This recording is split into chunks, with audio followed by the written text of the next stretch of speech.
Hello everybody.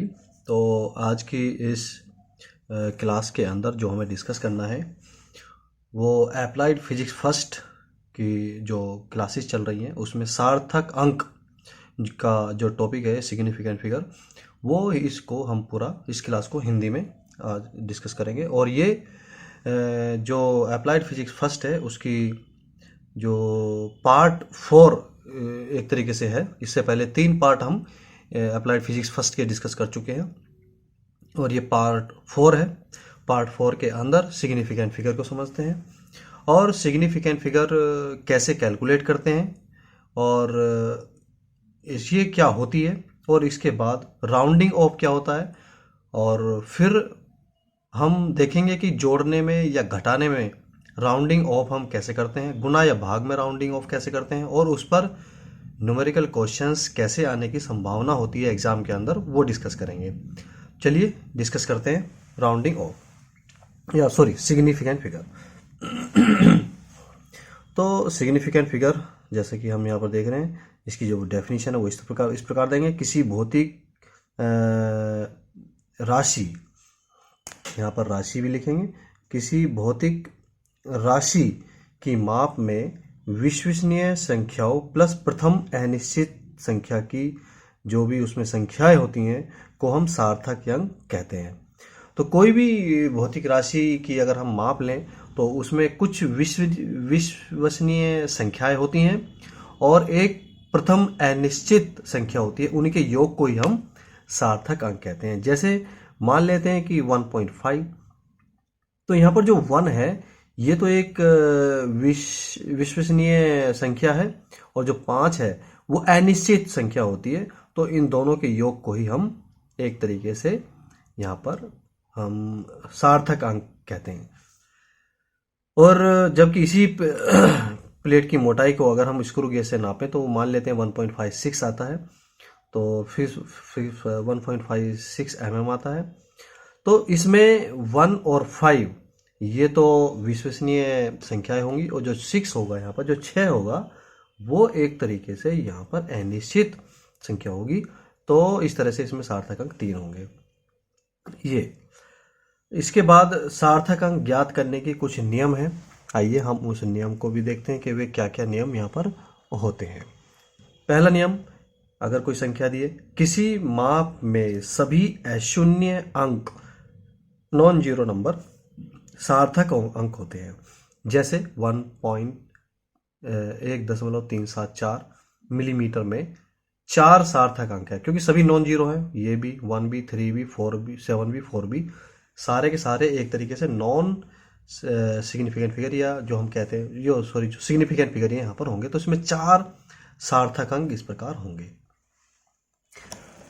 तो जी, तो इसके बाद 4 इसमें सार्थक अंक यहाँ पर होंगे ये। इसके बाद अगला कोई एक एग्जाम्पल देख लेते हैं। अगला एग्जाम्पल में यहाँ पर दिया हुआ है कि 2 अशून्य अंकों के मध्य सभी शून्य सार्थक होते हैं। अगर कोई भी 2 संख्याएं दी हैं जो नॉन जीरो हैं, अशून्य है, उनके बीच में जो जीरो होगी उसको भी हम सार्थक अंक में काउंट करके चलेंगे। जैसे 104 सेंटीमीटर में 3 सार्थक अंक यहाँ पर होंगे, तो यहाँ पर जीरो को भी एक तरीके से काउंट कर लिया जाएगा। तीसरा पॉइंट देखते हैं। तो तीसरा नियम यह है कि यदि कोई माप 1 से छोटी है, दशमलव में है मतलब, तो दशमलव के दाईं ओर के सभी शून्य प्रथम अशून्य अंक के बाईं ओर के सभी शून्य सार्थक नहीं होते हैं। जैसे मान लेते हैं हमारे पास ये कोई माप है 0.01092 सेंटीमीटर, यहाँ पर ये है।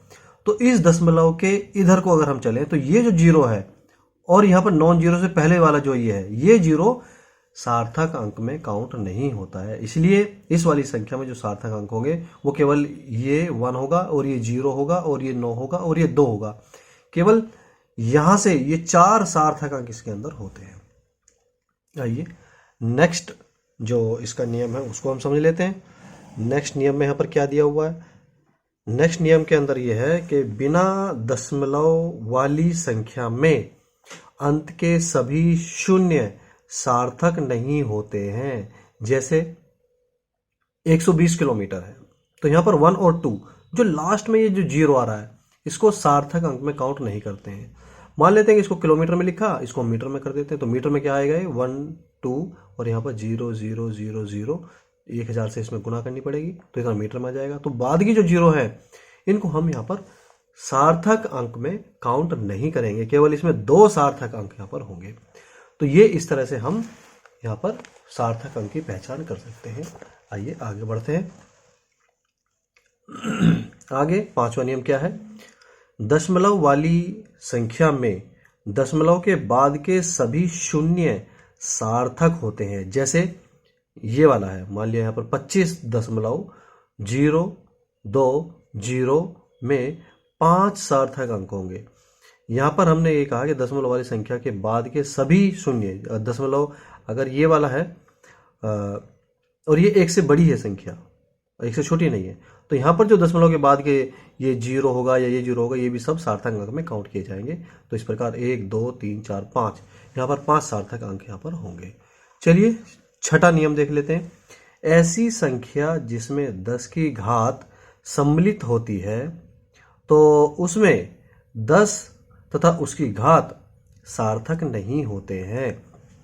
अगर कोई 10 की पावर में कोई माप दी है, तो 10 और उसकी पावर में लिखी हुई जो भी संख्या होगी, उसको हम सार्थक अंक में काउंट नहीं करते हैं।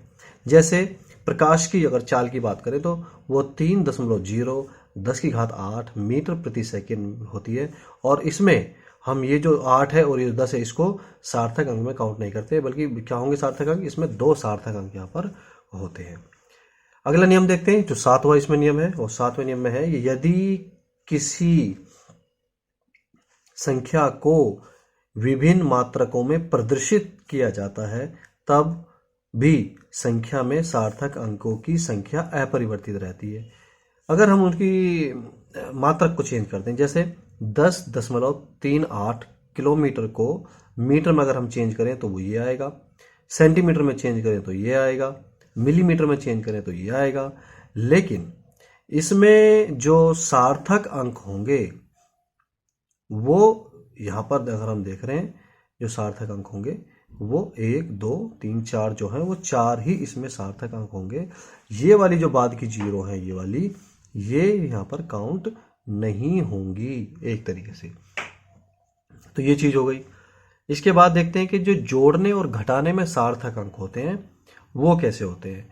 तो इसका नियम है, जोड़ने या घटाने के उत्तर में सार्थक अंकों की संख्या किसी संख्या में कम से कम दशमलव के बाद के जो अंक होंगे, उसके बराबर भी उसके उत्तर में भी हमें दशमलव के उतने स्थान तक अंक रखने हैं। मान लेते हैं कि उदाहरण से हम इसको ज़्यादा अच्छे समझेंगे। जैसे हमारे पास ये है 4.732 मीटर है, और ये 11.19 मीटर यहाँ पर ये है। और तीसरी संख्या है 3.5 मीटर। तो इन तीनों संख्याओं को हमें जोड़ना है, और इसका जो उत्तर आएगा उसको सार्थक अंकों का ध्यान रखते हुए हमें इसका उत्तर उसमें देना है। तो यहाँ पर देख रहे हैं कि इसमें दशमलव के बाद के 3 अंक है, इसमें दशमलव के बाद के 2 अंक है, इसमें दशमलव के बाद का 1 अंक है। तो जब इसका उत्तर हम लिखेंगे, तो उसको भी, क्योंकि यहाँ पर इस वाली संख्या में दशमलव का 1 अंक है जो कि सबसे कम है, तो उत्तर में इसका जो हम लिखेंगे वो दशमलव के 1 स्थान तक हमें रखना है। इसका मतलब क्या हुआ, इन दो ये जो लिखा हुआ 2 और 2, इसको हमें हटाना है। जब हटाएंगे तो इसमें एक राउंडिंग ऑफ का नियम लगाते हैं। वो राउंडिंग ऑफ क्या होता है, वो अभी हम समझेंगे थोड़ी देर में। तो अब हमें ये 2 हटाने हैं, तो यहाँ पर 19.4 मीटर इसका आंसर सही होगा। तो इस तरह के क्वेश्चंस एग्जाम के अंदर काफ़ी पूछ लिए जाते हैं, बस थोड़ा सा कॉन्सेप्ट यहाँ पर लगता है, और अगर हमें वो कॉन्सेप्ट पता है तो हम ये क्वेश्चंस आसानी से कर सकते हैं। आगे बढ़ते हैं। और इसके बाद तो ये तो हमने जोड़ने और घटाने का नियम समझा कि सार्थक अंक को जोड़ने और घटाने में कैसे उनका ध्यान रखा जाता है। अब देखते हैं कि गुणा या भाग में सार्थक अंक को हम कैसे करते हैं। तो इसके लिए क्या होता है कि संख्याओं के गुणा या भाग से प्राप्त उत्तर में सार्थक अंकों की जो संख्या होगी, वो न्यूनतम सार्थक अंकों वाली संख्या के समान होनी चाहिए। मतलब अगर हम दो संख्याओं की गुणा कर रहे हैं, तीन संख्याओं की गुणा कर रहे हैं, तो उनमें कौन सी संख्या में कम से कम सार्थक अंक है। अब हमने इससे पहले क्या किया था, कम से कम दशमलव के बाद के कितने स्थान है उनको तो जोड़ने घटाने में हम उत्तर में लेते हैं, लेकिन गुणा और भाग में हमें क्या करना होता है कि कम से कम सार्थक अंक किस वाली संख्या में है, उतने हमें सार्थक अंकों के साथ अपना फाइनल उत्तर भी लिखना पड़ता है।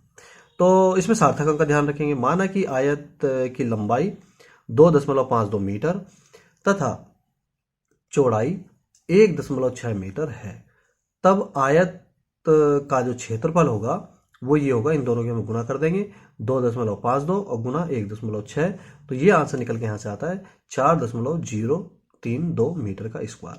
अब हम यहाँ पर देख रहे हैं कि अपना जो हम ये वाला जो उत्तर है, अब इसको हमें सार्थक अंकों के उसमें कन्वर्ट करना है। तो सार्थक अंक हम देख रहे हैं कि इस वाली संख्या में सार्थक अंक 3 है, इस वाली संख्या में सार्थक अंक 2 है, तो हमें आंसर भी सार्थक अंक 2 तक हमें यहाँ पर रखना है। तो इसका मतलब क्या हुआ, अब हमारा जो हमने यहाँ पे लिखा भी है कि 1.6 मीटर में सार्थक अंकों की संख्या 2 है, अतः उत्तर भी तो इसका जो बनेगा वो 4.0 मीटर स्क्वायर होना चाहिए। तो ये आंसर इसका बनेगा क्योंकि इसमें ही सार्थक अंक 2 यहाँ पर है। तो इसके बाद राउंडिंग ऑफ को भी समझ लेते हैं, बहुत आसान है। राउंडिंग ऑफ, किसी भी संख्या को अगर हमें दशमलव के कुछ स्थान हटाने हैं तो हमें क्या करना पड़ता है, कुछ संख्याओं को छोड़ना पड़ता है। तो ये जो संख्याओं का छोड़ना है इसी को हम राउंडिंग ऑफ कहते हैं। कभी कभी सार्थक अंकों की संख्या निश्चित रखने के लिए कुछ अंकों को छोड़ना होता है, इसी कार्य को हम क्या कहते हैं, राउंडिंग ऑफ कहते हैं। राउंडिंग ऑफ के लिए निम्न 3 नियमों का हमें पालन किया जाता है, और वो 3 नियम कौन कौन से हैं आइए समझते हैं। पहला जो नियम है यहाँ पर, यदि छोड़ने वाली संख्या 5 से अधिक है तो उससे ठीक पहले वाली संख्या के मान में 1 की वृद्धि हो जाती है। जैसे उदाहरण के लिए हमारे पास 4.758 मीटर को 3 सार्थक अंकों में लिखना है, तो 8 को छोड़ना होगा। तो 8 को छोड़ना, अतः इसमें हम क्या करेंगे, जब हम 8 को यहाँ से छोड़ेंगे और हम देख रहे हैं जो 8 है वो 5 से ज़्यादा है, तो इसको 1 मान के हम अगली वाली संख्या में यहाँ पर जोड़ देंगे। तो जो इसका राउंडिंग ऑफ के बाद जो उत्तर आएगा वो होगा 4.76 मीटर लिखा जाएगा यहाँ से। दूसरा इसका नियम क्या है, आइए उसको भी समझ लेते हैं। दूसरा नियम यह है कि यदि छोड़ने वाली संख्या 5 से कम है तो उससे ठीक पहले वाली संख्या में कोई परिवर्तन नहीं करते हैं। जैसे 4.13 है, इसको हमें 3 को छोड़ना है, यहाँ पर ये वाला 3 हटाना है, और 3 क्या है, ये 5 से कम है। तो हम क्या करेंगे, अब ये जो अगली वाली संख्या है उसको बिना कोई परिवर्तन किए इसको हम हटा सकते हैं, 4.1 मीटर लिखा जाएगा। तो इस तरह से ये हमारा आंसर इसमें आ जाता है। अब यदि छोड़ने वाली संख्या 5 के बराबर है, ऐसा भी हो सकता है, अगर छोड़ने वाली संख्या 5 के बराबर है तब उससे ठीक पहले वाली संख्या यदि सम है तो वह अपरिवर्तित रहती है, और यदि विषम है तो उसके मान में 1 की वृद्धि हो जाती है। जैसे कोई भी संख्या है 7.25 मीटर को अगर हम 5 को हमें छोड़ना है तो अगली वाली संख्या क्योंकि सम है तो इसलिए ये अपरिवर्तित यहाँ पर हो गई। तो 7.2 हम सीधा सीधा 5 को हटा सकते हैं, लेकिन इस वाली संख्या में 5 को हटाना तो अगली वाली संख्या क्या है, विषम है, तो इसमें एक को हम जोड़ देते हैं, तो 9.4 मीटर इसको यहाँ पर लिखा जाएगा इस प्रकार।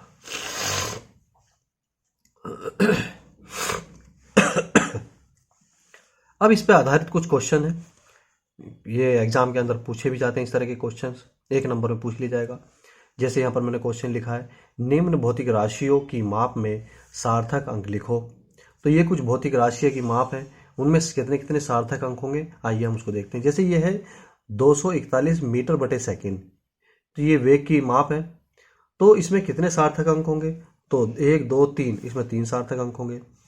जैसे यहाँ पर लिखा हुआ है, यहाँ पर लिखा है 36,400 किलोग्राम लिखा है, इसमें कितने सार्थक अंक होंगे, तो यहाँ पर जो बाद की जीरो है इनको हम काउंट नहीं करेंगे, तो 3 6 और 4 यही सार्थक अंक होंगे, तो 3 इसमें सार्थक अंक हो गए। अगली संख्या है 0.00304 अर्ग, ये माप है ऊर्जा की, इसमें कितने सार्थक अंक होंगे, तो दशमलव के बाद की ये जो जीरो है ये तो काउंट नहीं होंगे, 3 0 4 यही काउंट होंगे, और सार्थक अंक इस प्रकार 3 बन जाते हैं यहाँ पर। अगली जो संख्या है वो है 12.346 4 जीरो, यहाँ पर मिलीमीटर में लिखा है। तो अब ये वाला जो जीरो है, क्योंकि दशमलव भी है यहाँ पर, तो ये वाला जीरो सार्थक अंक में काउंट किया जाएगा। तो 1 2 3 और ये 4 और ये जीरो सभी सार्थक अंक होंगे। इस प्रकार इसमें 5 सार्थक अंक हैं। अगली जो संख्या है वो 4.600 और 10⁻³ ग्राम यहाँ पर है। तो 10 और 10 की पावर में इसको हम सार्थक अंक में काउंट नहीं करते हैं। इससे पहले जो ये है 4600 ये सार्थक अंक होंगे। इस प्रकार इसमें 4 सार्थक अंक हैं। अगली जो माप है वो 6500 किलोमीटर है। ये तो ऐसा ही है जैसे दूसरा वाला इसमें था। तो इस प्रकार इसमें जो यहाँ पर सार्थक अंक होंगे वो एक तरीके से हम यहाँ पर देख रहे हैं 2 सार्थक अंक यहाँ पर इसमें होंगे। यहाँ पर 10 की पावर में है तो ये वाला हट जाएगा। तो 1 यहाँ पर 2 3 4 सार्थक अंक इसके अंदर होंगे। और 9.1 यहाँ 10⁻³ किलोग्राम है। तो यहाँ पर 9 और 1 यानी कि 2 सार्थक अंक इसमें होंगे।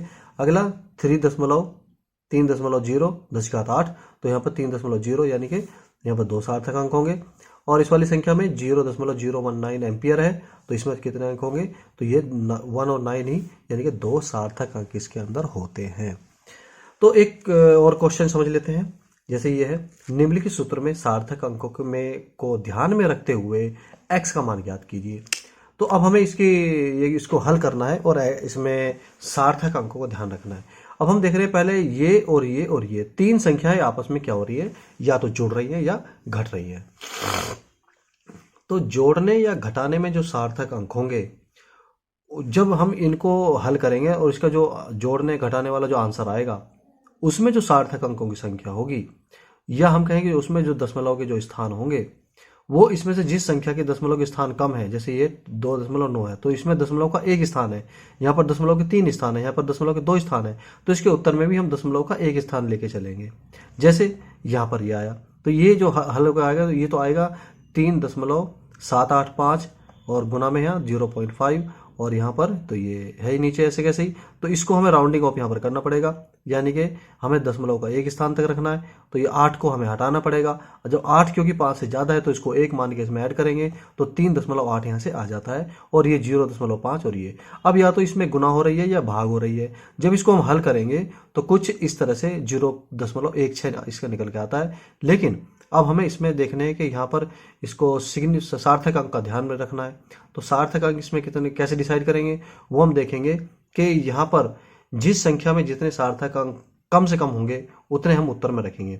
यहाँ पर सार्थक अंक 2 हैं, यहाँ पर सार्थक अंक 1 है, यहाँ पर सार्थक अंक 2 है, यहाँ पर सार्थक अंक भी 1 है। तो उत्तर के अंदर हमारे सार्थक अंक भी एक तरीके से 1 ही होगा। तो ये जो आंसर होगा हमें 6 को यहाँ से हटाना पड़ेगा। अब 6 क्योंकि 5 से ज़्यादा है तो इसको 1 मान के अगले वाले में ऐड कर देंगे तो 0.2 इसका सही आंसर यहाँ से होगा। तो इस प्रकार के क्वेश्चंस को हम कर सकते हैं। चलिए आज के इसका लास्ट क्वेश्चन और समझ लेते हैं और इसके बाद जो हमारा सार्थक अंक है और सिग्निफिकेंट फिगर है वो इसमें समाप्त यहाँ पर होता है। इतना ही हमें इसके अंदर करना है। जैसे ये है कि 5.74 ग्राम पदार्थ का आयतन 1.2 सेंटीमीटर की 3 है। सार्थक अंकों को ध्यान में रखते हुए इसका घनत्व ज्ञात करिए। तो जब हम इसका घनत्व ज्ञात करेंगे तो घनत्व का फॉर्मूला क्योंकि क्या होता है कि घनत्व बराबर होता है द्रव्यमान बटे आयतन। द्रव्यमान दिया हुआ ये है, आयतन इतना है। जब इसको हम हल करेंगे तो ये निकल के आता है। अब हमें देखना है कि सार्थक अंकों को कैसे ध्यान में रखें। तो गुणा या भाग में हम जानते हैं कि जिस संख्या में सार्थक अंक सबसे कम होंगे तो उतना ही उसी के बराबर हमें लेना पड़ता है। यहाँ पर सार्थक अंक 3 है, यहाँ पर सार्थक अंक 2 हैं, तो इसके उत्तर में भी सार्थक अंक 2 ही हमें रखना पड़ेगा।